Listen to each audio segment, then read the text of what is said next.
Hello बच्चों, good morning. कैसे हैं आप? मैं आपका अपना शशिकांत शर्मा, आपका हार्दिक स्वागत है आपके अपने चैनल विद्या पॉइंट में। आइए, आज हम सामान्य अनुवाद पढ़ रहे हैं। सामान्य अनुवाद सीखने के लिए आप मेरी वीडियो को बड़े ध्यान से देखें, मेरे साथ जुड़े रहें, बने रहें। आइए, हम सामान्य अनुवाद कर रहे हैं।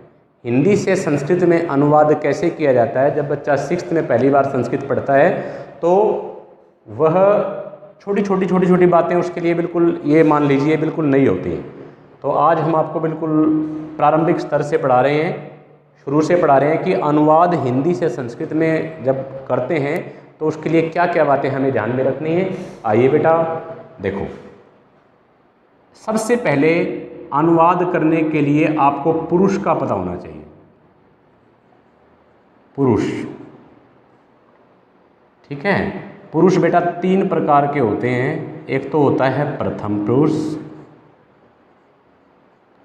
एक होता है मध्यम पुरुष और एक होता है उत्तम पुरुष। ये संस्कृत में 3 ही पुरुष होते हैं, ठीक है। अब प्रथम पुरुष, मध्यम पुरुष और उत्तम पुरुष, इनका आपको पता होना चाहिए। देखिए, उत्तम पुरुष को देखें पहले। उत्तम पुरुष फिक्स होता है। उत्तम पुरुष एक तो होता है अहम, इसको अहम बोलते हैं। उच्चारण का भी आपको ध्यान रखना है। ये जो ऊपर अनुस्वार मैंने लगाया ये भी ठीक है, और इसको आप ऐसे भी लिख सकते हो, अहम म हलंत। ये भी ठीक है और ये भी ठीक है, ठीक है, राइट बेटा। अहम, आवाम और वयम, ये उत्तम पुरुष होते हैं। ये 3 उत्तम पुरुष होते हैं, अहम, आवाम, वयम। इनके अलावा संस्कृत में उत्तम पुरुष नहीं होता, फिक्स होते हैं। और अहम का मतलब होता है बेटा मैं, आवाम का मतलब होता है हम दो या हम दोनों, ठीक है। और वयम का मतलब होता है हम सब, ठीक है। मैं, हम दोनों, हम सब, ये उत्तम पुरुष होते हैं। इसको संस्कृत में हम कन्वर्ट करेंगे तो अहम, आवाम, वयम, ये आपको याद रखना है। इसके बाद मध्यम पुरुष देखें। मध्यम पुरुष होता है त्वम, युवाम, यूयम, ये बन जाएगा बेटा। त्वम का मतलब होता है तुम या तू, युवाम का मतलब होता है तुम दो या तुम दोनों, ठीक है। और यूयम का मतलब होता है तुम सब, ये मध्यम पुरुष होते हैं त्वम, युवाम, यूयम। इस अनुस्वार को मां हलंत भी लिख सकते हो आप, वो भी ठीक माना जाएगा। त्वम, युवाम और यूयम, ठीक है। अब प्रथम पुरुष पे आते हैं। मध्यम पुरुष ये है, उत्तम पुरुष ये है, ये तो फिक्स है। 3 तो मध्यम पुरुष होते हैं, 3 उत्तम पुरुष होते हैं। इसके अलावा जितने भी इस संसार में शब्द हैं, चाहे वो कोई भी शब्द है जो इन तीनों में ना हो और इन तीनों में ना हो, इनके अलावा कोई भी शब्द है वह प्रथम पुरुष में आता है। किसी का नाम है, टेबल है, चेयर है, लाइट है, बोर्ड है, डस्टर है, मार्कर है, एवरीथिंग प्रथम पुरुष में आता है। लेकिन इसकी पहचान बनाने के लिए हम इसको लिख देते हैं सह, तऊ, ते, ये होता है। सह का मतलब होता है वह, तऊ का मतलब होता है वे दो, तऊ का मतलब क्या होता है? वे दो। और ते का मतलब होता है वे सब, ठीक है बेटा। सह, तऊ, ते। लेकिन इसमें प्रथम पुरुष में यही नहीं होते सह, तऊ, ते। इसके अलावा बहुत सारे शब्द होते हैं जो मध्यम पुरुष और उत्तम पुरुष में नहीं होते, वे सारे प्रथम पुरुष में होते हैं। और मध्यम पुरुष और उत्तम पुरुष में ये फिक्स होते हैं, इनके अलावा नहीं होते। एक तो बात आपको ये याद रखनी है। आपसे कोई ये पूछे कि मध्यम पुरुष कौन कौन से हैं, तो आप ये कहेंगे त्वम, युवाम, यूयम, ठीक है। उत्तम पुरुष कौन कौन से हैं? तो अहम, आवाम, वयम। ये एक वचन है, ये द्विवचन है, ये बहुवचन है। हिंदी में आपने 2 वचन पढ़े होंगे, एक वचन और बहुवचन, परंतु संस्कृत में 3 प्रकार के वचन होते हैं, एक वचन, द्विवचन और बहुवचन, ठीक है।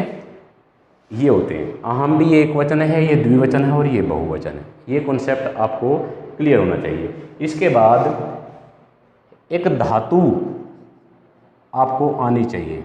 मैंने आपको पठ धातु बता रखी है। पठ, पठ धातु का लट लकार हम पढ़ेंगे। लट, सबसे पहला जो मेरा प्रश्न है वह लट लकार जो है प्रेजेंट टेंस के लिए लगता है। जहाँ भी प्रेजेंट टेंस आएगा वहाँ लट लकार आएगा। ठीक है, अब देखो इसका लट लकार होता है पठति, पठतः, पठन्ति, ये होता है। ठीक है, इसका ये तो प्रथम पुरुष है। इसका मध्यम पुरुष होता है पठसि, पठथः, पठथ, ये होता है।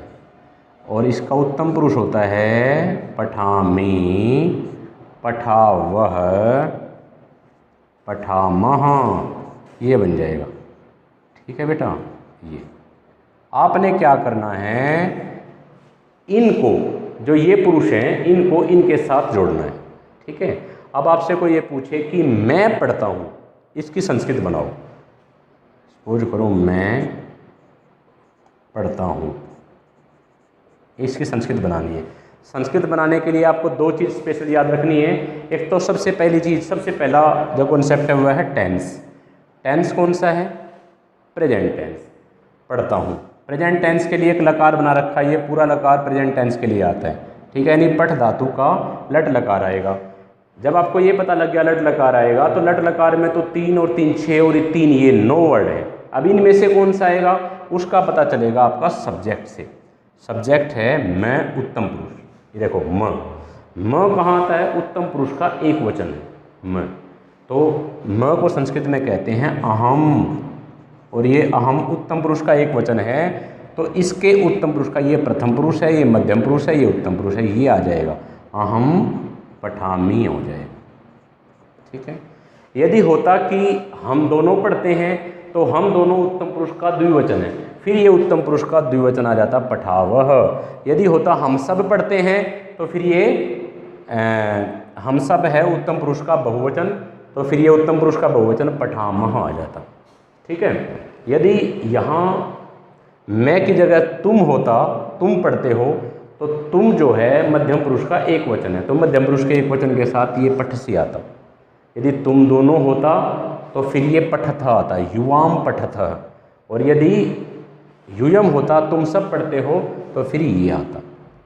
मेरी बात समझ में आ गई?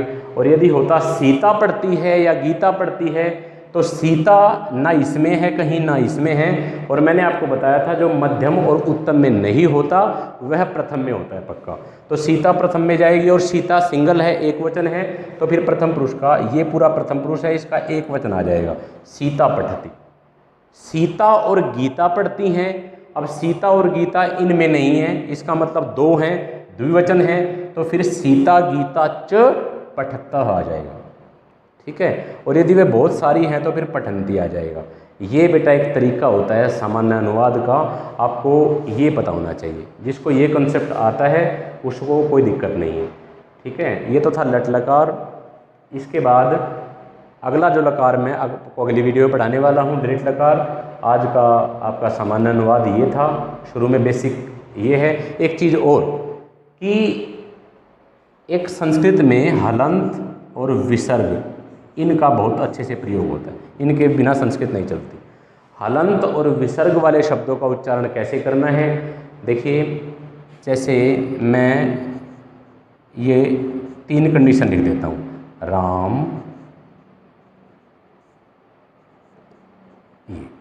ये 3 ही कंडीशन होती है। या तो किसी शब्द के साथ आपको हलंत मिलेगा, या विसर्ग मिलेंगे, या कुछ नहीं मिलेगा। अब तीनों ही कंडीशन मैंने आपके सामने लिख दी, तो तीनों को कैसे आप बोलेंगे, इसका प्रोनाउंसिएशन कैसे होगा, उच्चारण कैसे होगा। जहाँ हलंत होगा ना उसको एकदम से ख़त्म करना है। मान लीजिए ये म है, तो यहाँ हम बोलेंगे राम, म ज़्यादा लंबा नहीं लेना, माँ को एकदम से ख़त्म कर देना है, इसका मतलब हलंत है। ठीक है, और जहाँ न हलंत होता और न विसर्ग होता वहाँ अ की साउंड आती है, इसको बोलेंगे राम। क्या बोलेंगे? राम। और जहाँ पर बेटा विसर्ग होता है ना, वहाँ पर ह की साउंड आती है। कहीं भी विसर्ग हो रामः बनेगा। क्या बनेगा? रामः।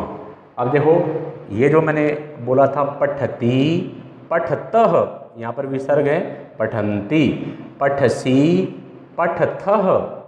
कुछ बच्चे इसको पठत कहते हैं, पठत। ये पठत नहीं है। आप इसको पठत बोलोगे तो इसका मतलब आपने थ हलंत बोला, एकदम से आपने खत्म कर दिया। ऐसा नहीं है।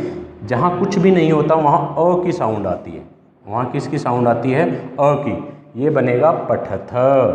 अब ये पठामी, पठावह, पठामह, आपको ये याद रखना है। ठीक है, आज के लिए इतना ही काफ़ी। धन्यवाद।